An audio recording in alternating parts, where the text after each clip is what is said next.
Before, kung kailangan namin ng pera, gagawa ang tatay ko ng pera. Pagkatapos siyang gumawa ng pera, magkakasakit yung isa sa mga anak niya. Or mamamatay. Ganon. Kaya 6 na lang kami ngayon. Dati 9 kami. Before, kapag kailangan mong sumikat, or kapag may pinagaling yung tatay ko, o may binuhay siyang patay, magsasuffer kami. Kunyari sa skin, may pinagaling, lilipat sa aming magkakapatid yun. At ako, bilang anak, sa akin lumipat yung pinagaling nilang may sakit sa balat. And I suffered for 16 years having that skin disease na nag-drive sa akin para magkaroon ng self-inferiority complex. Yung takot na takot sa tao, hindi makalabas, walang kaibigan, pinandidirihan, inaayawan. Parang sino ba yan? Para akong tao, para akong galis na nilagyan ng ulo, parang ganun yung dating. Tapos wala kang kaibigan. Walang nakikipagkaibigan. Kasi mandidiri sila sa'yo eh. Sino ba naman may gusto? Di ba? Kung anak mo yon tapos nakita mo na kapaglaro sa galisin, syempre ayaw mo kasi baka mahawaan. But I can't blame them. Galit ako sa sarili ko. Nagalit lang ako ng sobra sa tatay ko noon. Nung meron kasi akong kaisa-isang kapatid na close kami. We're totally opposite. Siya yung youngest sister ko. We're totally opposite. Maputi siya, galisin ako. Makinis siya, madumi ako. Ganon. Ngayon, mga May yun, sasali siya sa Santa Cruzan kasi rena siya. So kumain kami. Pagkakain namin, after we had our dinner, pumunta siya ng sala. Pagdating niya sa sala, nangingisay na siya. But before that, sabi niya sa akin, ate, may sumusunod sa akin. Kami bilang anak ng mga witchcraft, normal lang sa amin yung mga spirito. Parang we don't care. Tapos pagdating niya sa sala, ayun, nangingisay na siya. Pantay na yung paa niya. Para sang sinasakal na wala namang sumasakal. Tapos pumunta yung tatay ko. Pumunta yung mga risalista, espiritista. Wala pang cellphone noon. Wala pang way of communication noon. Kasi bata pa kami noon eh. Tapos kitang-kita ko talaga. Dumating silang lahat. Lahat sila. Lahat ng nagpa-practice ng witchcraft nandun, tapos tinitingnan lang yung kapatid ko, kasama ng tatay ko. And I was looking at my dad, do something. Buhayin mo naman yung kapatid ko kasi yung tatay ko, kaya niyang bumuhay ng patay. Ginawa niya yun. Pero yung kapatid ko, hindi niya kaya buhayin. Kaya nung panahon na yun, wala. Namatay na lang siya dun. Ako nagalit sa tatay ko. And then other people, when they're telling that their dad passed away or any persons in the family, umiiyak, nalulungkot. Ako hindi, masaya. And then, kinakausap ako ng nanay ko, sabi niya sa akin, anak, kung wala yung tatay mo, wala ka ngayon. Sabi ko sa kanya, I don't care. Wala akong pakialam. Tingnan mo ako ngayon. Tingnan mo yung balat ko. Wala akong kaibigan. Kinuha niya pa kapatid ko. So yung para akong inagawan ng kaisa-isang laruan. Ganun yung nangyari. Ganun siya. Sabi ko, Lord, kung totoo ka, pagalingin mo naman ako.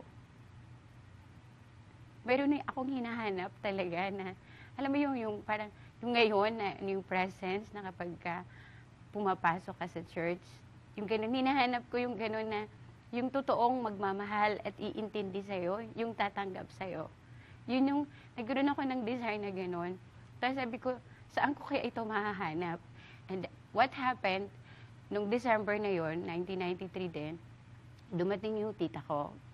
Ay, nagpadala siya ng pera. Sabi, kunin daw namin yung pera sa Jail Tacloban. So nagpunta kami doon ng nanay ko. Pagdating namin doon, isa lang yung gitarista, isa lang yung kumakanta, isa lang yung tambouriners kasi may camp sila sa Maynila. But I feel the presence of God.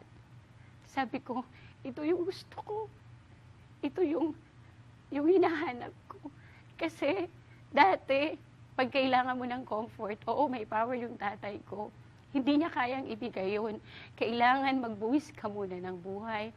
Kailangan yung kaaway, kasi pagka nagbibigay kasi siya ng power sa'yo, akala ng mga tao na kapag sikat ka na, binigyan ka niya ng fame, kasi maraming ganon sa witchcraft family. Kung gusto mong sumikat, hihingi ka sa kanya, mag-o-offer ka ng buhay. At marami dyan na mga witchcraft, kaya alam na alam ko, kasi leader nga yung tatay ko, ang ginagawa nila, inuutusan sila ng demonyo, patayin mo yung nanay mo, patayin mo yung kapatid mo, o yung asawa mo, para magkaroon ka ng power. Hindi alam yun ng mga taong nakakilala sa kanya, na sikat na bakit siya sumikat na ganun na lang. Kaya totoo yung mga practices na yun, totoo yun. Ang demonyo, lagi siyang nagbibigay ng power, kahit ano, pera, fame, anak, mga ganon na hinihingi natin, na akala natin totoo. Pero pagkatapos noon, magbabayaran nyo yun. Hindi lang ng anak mo, maging yung susunod na anak mo at anak ng anak mo. Pag may utang ka sa tao, babayaran mo yung amount na inutang mo. And that's it. Pero sa witchcraft, hanggang sa mga apo mo, pahihirapan nila.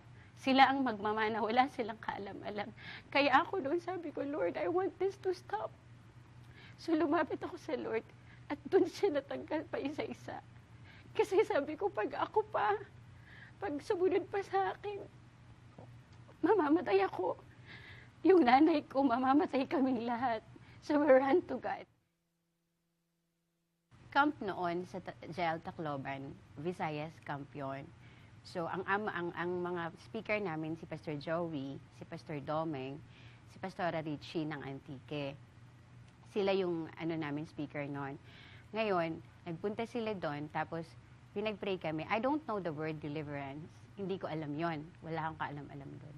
Ang sabi lang ni Pastor Joey noon, lumapit dito yung mga nananaginip ng masama, yung mga nightmare, ganon.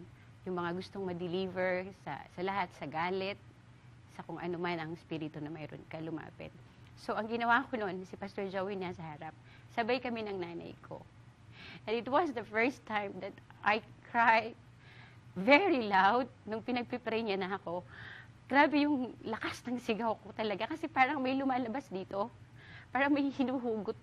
Nililayans kami ni Pastor, tapos may hinuhugot sa may belly mo. And then, sinuka ko siya na sobrang pait niya. Hindi ko maintindihan kung ano yun. But after that, natugba ko, kasi naslain kami, syempre pinagpagtas ng first nagsishake-shake yung katawan nakahiga sa floor. Tapos, lumalabas yung mga spirit na gano'n.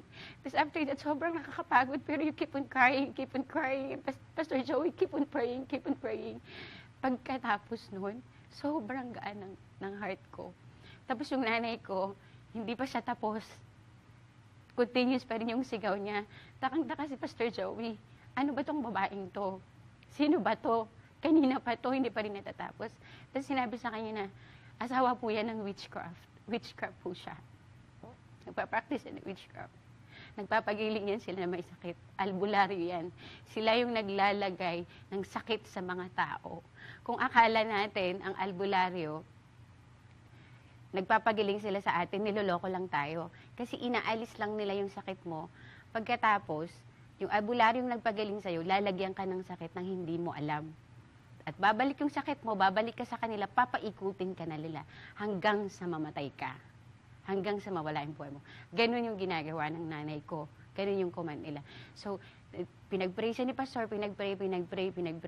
Hanggang sa, nung sinabi na ni Pastor, ikaw, spirito ng witchcraft, sa katawan ng babaeng ito, lumayas ka, dun siya tumikaw ng napakalakas.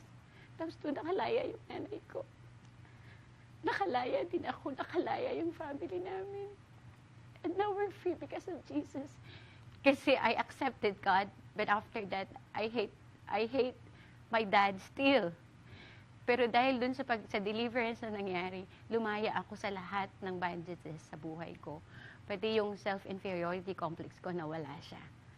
Pero yung skin ko, hindi siya agad gumaling. But little by little, as I pray, as I forgive, nawawala siya. Hindi po ako nagpaderma. Sobra, ganyan siya ngayon. Wala akong ginamit na kahit na ano. Wala akong ilagay na sabon or what. Ang sabi lang kasi ng Lord, just follow me. Just follow me. At papagilingin ka niya. Ibibigay niya ang buhay na na walang hanggan para sa iyo because He died on the cross for us. But Satan does not do that. Satan will kill you, even your family, even your children and grandchildren. But God will bless your family, including your grandchildren and your children, hanggang sa pangatlong henerasyon. At yun ang nangyari sa amin. Doon ako nagkaroon ng desire na I wanted to serve God. Kaya hanggang ngayon, lagi ko yung kinukumpare. Kapag lumilingon ako dati sa pinanggalingan ko at tumitingin ako sa balat ko kahit hanggang ngayon, hindi ako makapaniwala na ito na siya. Ito na siya ngayon. Sobrang pangit niya dati. Sobrang kadiri niya. Nagdudugo, naglalaway. Masakit sobra. God is really great. God is really awesome. Kaya kung gusto na bawat isa ng healing, kung gusto niyo ng totoong blessing, because blessing does not come sa pera lang eh. It could be the joy, the unity of the family. But now that we're Christian, God is providing everything that I need. And that is God. He is real and He is really alive and faithful.